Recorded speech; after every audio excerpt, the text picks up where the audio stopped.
Hello everyone.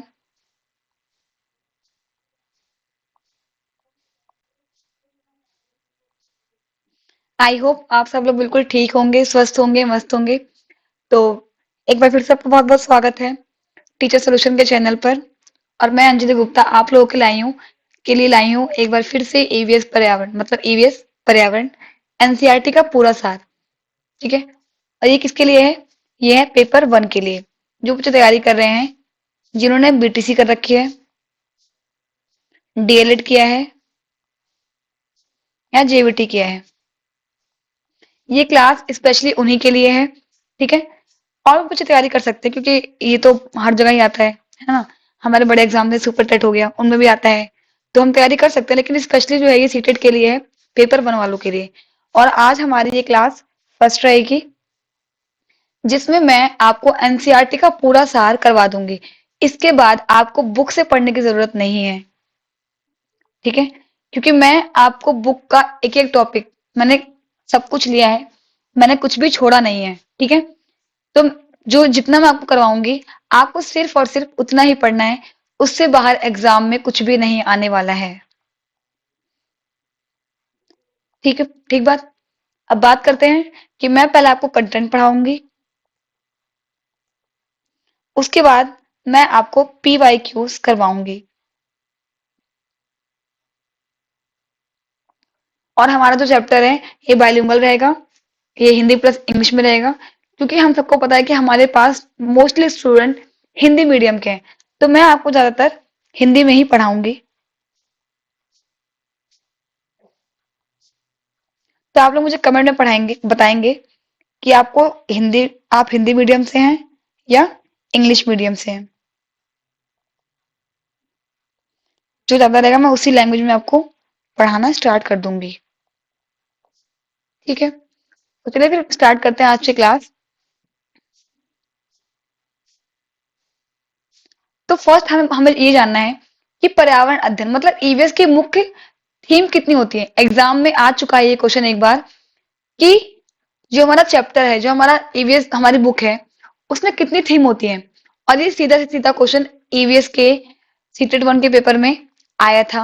अब मुझे सन तो याद नहीं है किस बार आया था, लेकिन इसी मतलब लास्ट या फिर से लास्ट में थीम का आया था क्वेश्चन, कि हमारे ईवीएस में कितनी थीम्स होती हैं, है ना।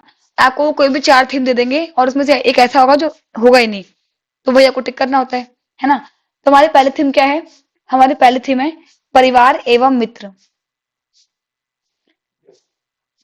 परिवार एवं मित्र में हमारे संबंध भी आ जाते हैं, जानवर भी आ जाते हैं, पौधे भी आ जाते हैं, और कार्य एवं खेल भी आ जाते हैं। आपको बिल्कुल भी कंफ्यूज नहीं होना है, क्योंकि कई बार वो परिवार एवं मित्र ना लिखकर कार्य एवं खेल दे देंगे, या पौधे दे देंगे, या जानवर दे देंगे, या फिर संबंध दे देंगे। तो इनका मतलब भी यही है। तो हमारे थीम्स में ये भी आते हैं। तो कई बार एग्जामिनर आपको फंसाने के लिए ये काम कर देता है, इसलिए मैंने इनको ब्रैकेट में लिख दिया है कि परिवार एवं मित्र के अलावा भी वो संबंध, जानवर, पौधे, कार्य एवं खेल को लिख सकते हैं। ठीक बात। अब बात करते हैं नेक्स्ट, भोजन। भोजन भी क्या है? हमारी ईवीएस की एक थीम है। आश्रय या आवास, पानी, यात्रा, चीजें जो हम बनाते हैं और करते हैं, ये भी क्या है? हमारे ईवीएस की एक थीम है। Means family and friends, food, shelter and housing, water, travel, things we make and do. जो चीजें हम बनाते हैं और करते हैं, वो भी क्या है? हमारे ईवीएस की एक थीम है। तो ये 6 प्रकार के हमारे थीम है, जो एग्जाम में कई बार पूछा गया है। तो इन्हें हमें याद कर लेना है। पहला क्या है हमारा? परिवार एवं मित्र। आप लोग मेरे साथ साथ बोलिए, ताकि आपको क्लास में ही सारी चीजें याद हो जाए।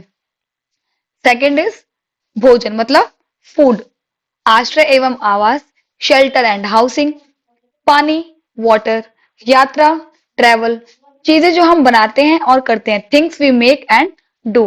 तो ये 6 थीम हमें हमारे जबान पर रटी होनी चाहिए, क्योंकि ये बार बार आने वाले क्वेश्चन है, और इससे आप अपने 1 मार्क्स को कंफर्म कर सकते हैं। बात करते हैं नेक्स्ट टॉपिक की। अब बात करते हैं कि जो ये वर्ड है पर्यावरण, जिसे हम बोलते हैं इंग्लिश में ईवीएस, एनवायरमेंटल स्टडीज, इसकी उत्पत्ति कहाँ से हुई है ना। पर्यावरण शब्द 2 शब्दों से मिलकर बना है। दो शब्दों से मिलकर बना है। परि प्लस आवरण। किसे मिला है? परि प्लस आवरण।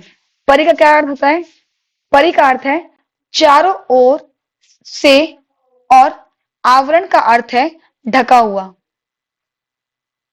परि का अर्थ क्या है? चारों ओर से, चारों ओर से। और आवरण का क्या अर्थ है? ढका हुआ। इस प्रकार पर्यावरण शब्द का अर्थ है व्यक्ति के चारों ओर, उसके आसपास जो भी है उसका पर्यावरण कहा जाता है। देखो, हम जहां रह रहे हैं, हम भी तो इंसान है, तो जहां भी हम रह रहे हैं और हमारे आसपास जो भी चीजें हैं, जो भी मेज है, कुर्सी है, टेबल है, पलंग है ना, पर्दे हैं, खिड़की है, अलमीरा है, फोटोज है, पंखा है, तो ये सब क्या है? जो भी हमारे आसपास होता है ना, तो वही क्या होता है? वही होता है हमारा पर्यावरण, एनवायरमेंट। क्या होता है? एनवायरमेंट। अब बात करते हैं, पर्यावरण को इंग्लिश में एनवायरमेंट कहा जाता है। एनवायरमेंट शब्द फ्रेंच भाषा के, किस भाषा से? फ्रेंच भाषा के एनवायरनर शब्द से बना है, जिसका अर्थ है घिरा हुआ या घिरा। ठीक है, तो जो शब्द निकला है एनवायरमेंट, ये किससे निकला है? किस भाषा से? तो ये निकला है फ्रेंच भाषा से। ठीक है, और इसे हम क्या बोलते हैं? एनवायरर। इसका मतलब क्या होता है कि हमारे आसपास जो भी चीजें हैं उससे हम घिरे हुए हैं।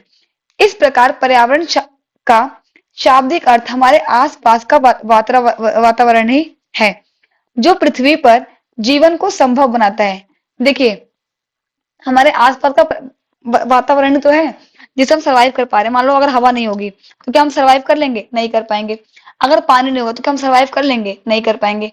अगर खाना नहीं होगा तो क्या हम सर्वाइव कर लेंगे? नहीं होंगे, नहीं कर पाएंगे, हम मर जाएंगे, है ना। तो इसलिए हमारे आसपास का वातावरण ऐसा होना चाहिए जिसमें हम सर्वाइव कर पाए। तो इसे हम क्या बोलते हैं? इसे हम बोलते हैं एनवायरमेंट। जो भी चीजें हमारे आसपास हैं उसे हम क्या बोलते हैं? एनवायरमेंट बोलते हैं। क्योंकि देखो, जितनी भी चीजें उनका हम यूज करते हैं, अब वो चीजें अगर नहीं होंगी तो कहीं ना कहीं हम जीवित नहीं रह पाएंगे, है ना। पर्यावरण सभी जैविक और अजैविक घटकों का युग्म है। अब देखो, कुछ क्या है इसमें जीवित भी होते हैं, है ना, कुछ जीवित नहीं भी होते। पर जैसे कि अलमारी है, अलमारी क्या जीवित नहीं है, लेकिन जो पेड़ है उनमें जान है, जानवरों में जान है, तो वो क्या है? जैविक है। अजैविक जिनमें जान नहीं होती है ना।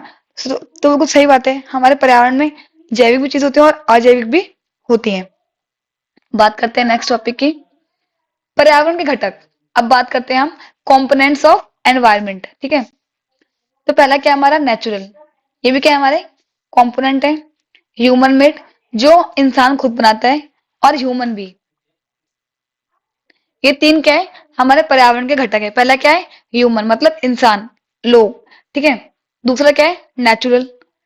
जैसे कि मान लो पेड़ पौधे हो गए, पानी हो गया, जंगल हो गए, हवा हो गई, जमीन हो गई। तो अगर इनमें से कुछ भी नहीं होगा तो क्या हम सरवाइव कर पाएंगे? नहीं कर पाएंगे। ऐसे ही अगर मान लो अगर ह्यूमन होंगे ही नहीं एनवायरनमेंट में, तो क्या फायदा से एनवायरनमेंट का? तो ह्यूमन भी जरूरी है उसके लिए।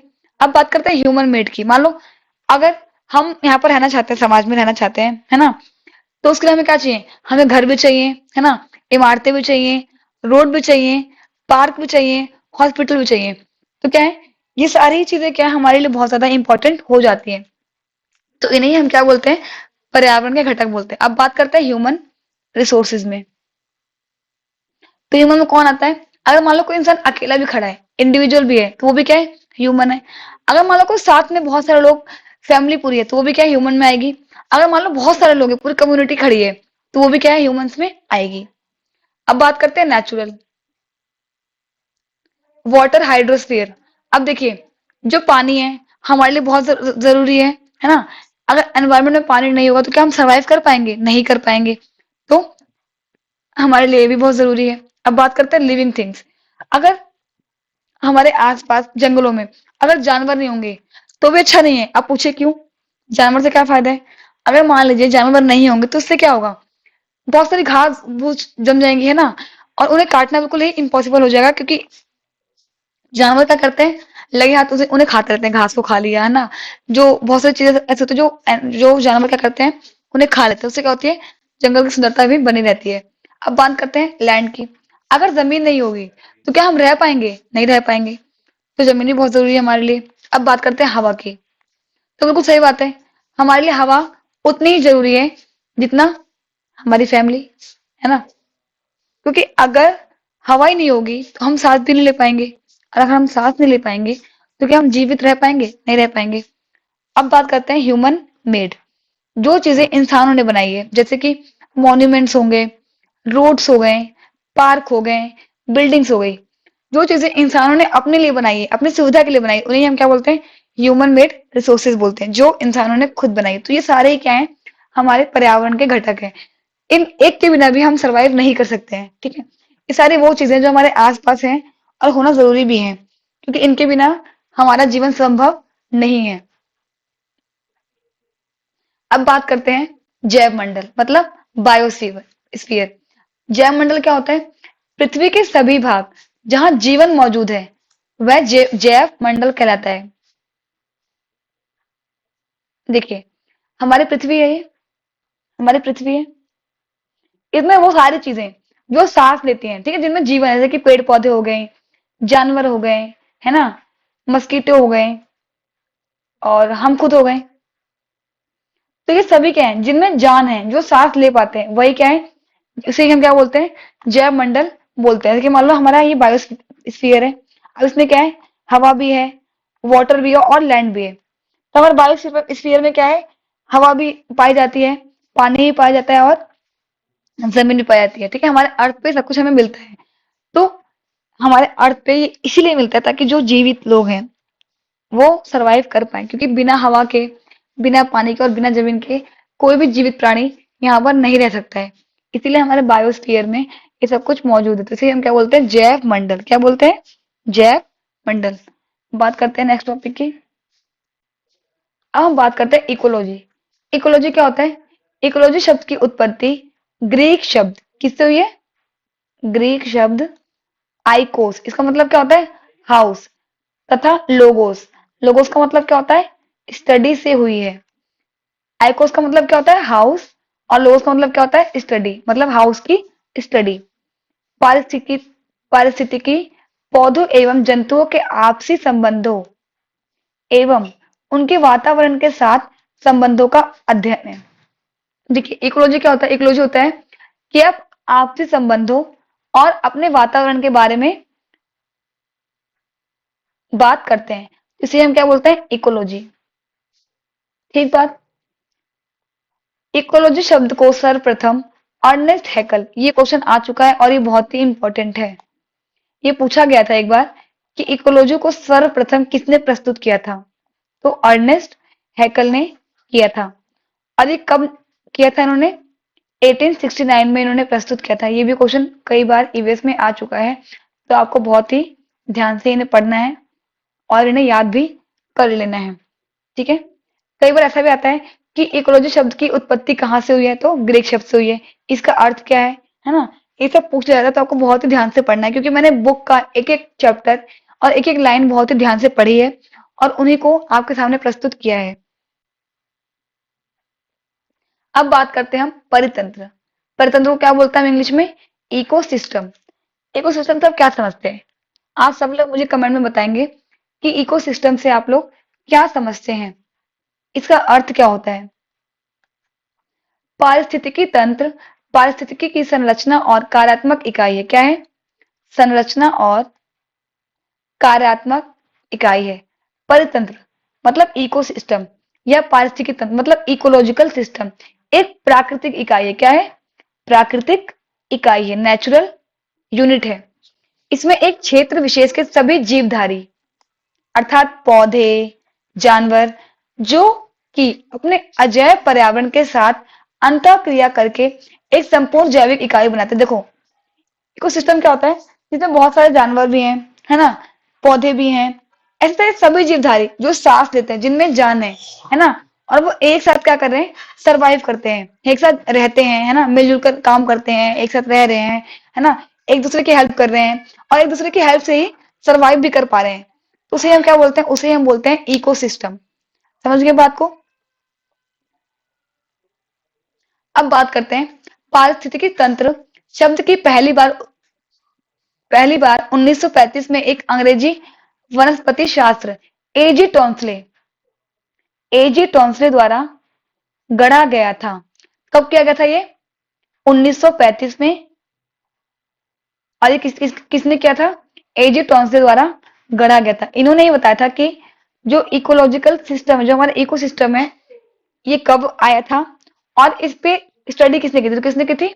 एजी टॉन्सन ने की थी। और ये क्वेश्चन एक बार आ चुका है सीटेट के क्वेश्चन पेपर 1 में, तो ये बहुत ही इंपॉर्टेंट है, आपको इसे ध्यान से पढ़ना है। अब पारतंत्र के घटक कितने होते हैं? पारतंत्र के 2 घटक होते हैं। कितने घटक होते हैं? 2 घटक होते हैं। 2 घटक होते हैं। पहला क्या है हमारा? अजैविक घटक, और दूसरा क्या है? जैविक घटक।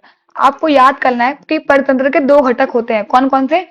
अजैविक घटक और जैविक घटक। अब अजैविक घटक में भी 3 घटक होते हैं। 3 घटक। और जैविक में भी 3 घटक होते हैं। तो आपको ये भी याद कर लेना है कि परितंत्र के 2 घटक होते हैं, जैविक और अजैविक। ऐसे ही अजैविक घटक के भी 3 घटक होते हैं। कौन कौन से? पहला हमारा होता है भौतिक कारक, दूसरा हमारा होता है अकार्बनिक पदार्थ, और तीसरा क्या होता है? कार्बनिक पदार्थ। इतना डीप में आपसे सीटेट नहीं पूछता है, वो सिर्फ आपसे इतना पूछ लेगा कि परितंत्र के कितने घटक हैं, उनके नाम पूछ लेगा, है ना, और अजैविक घटक के कितने घटक है? 3 घटक है, भौतिक, अकार्बनिक और कार्बनिक।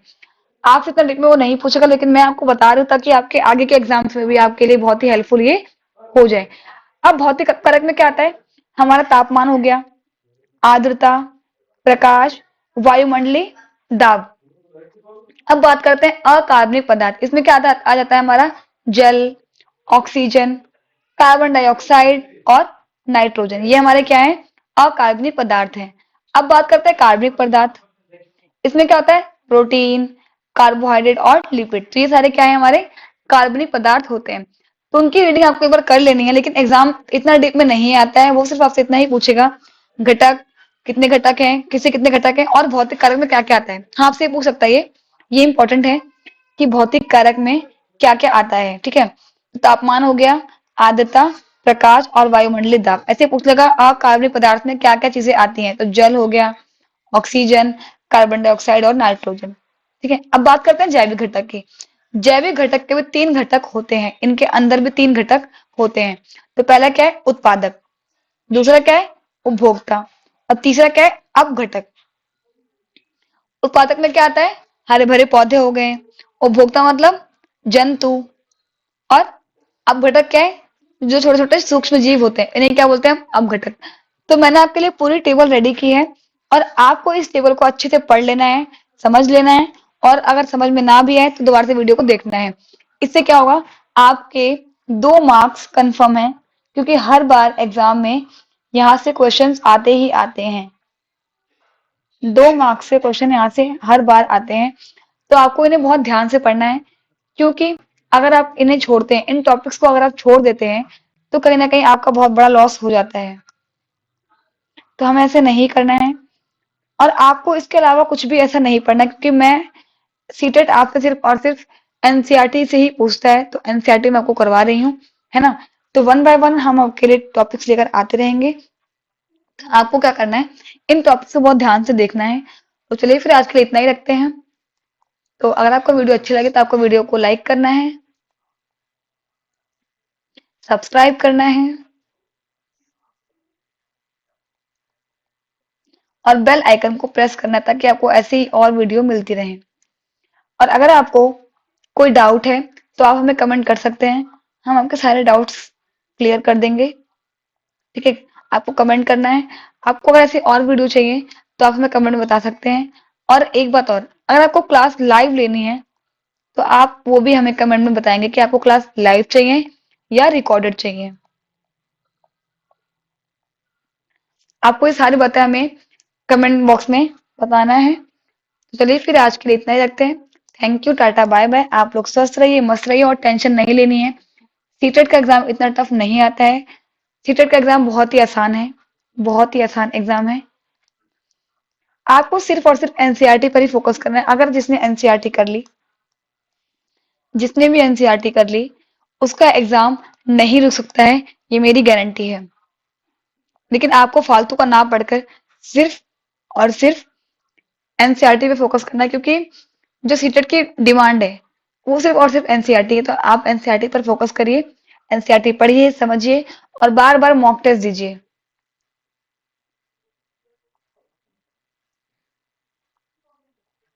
आपको रोज एक मॉक टेस्ट देना ही देना है। मॉक टेस्ट से हमें ये पता चलता है कि हम कितना सीख पाए हैं और क्या जितना हमने सीखा है क्या हम वो सही कर पा रहे हैं। तो इसलिए आपको मॉक टेस्ट जरूर देना है। सिर्फ तैयारी करने से कुछ नहीं होगा अगर आप मॉक टेस्ट नहीं लगाएंगे। और अगर आप मॉक टेस्ट देते हैं तो जो सही है उन्हें पढ़ना है, जो गलत आ रहे हैं आंसर उन्हें देखना कि इसमें गलती क्यों हुई है मुझसे, इनमें ऐसा मैंने क्या गलत किया है। आपको जो गलत क्वेश्चन है ना दोबारा उनको रिवाइज करना है, समझना है और उनके आंसर को कॉपी पे लिखना भी है ताकि आप दोबारा से एग्जाम टाइम उन्हें रिवाइज कर सको। तो चलिए ठीक है फिर आज के लिए इतने रखते हैं। Tata bye bye.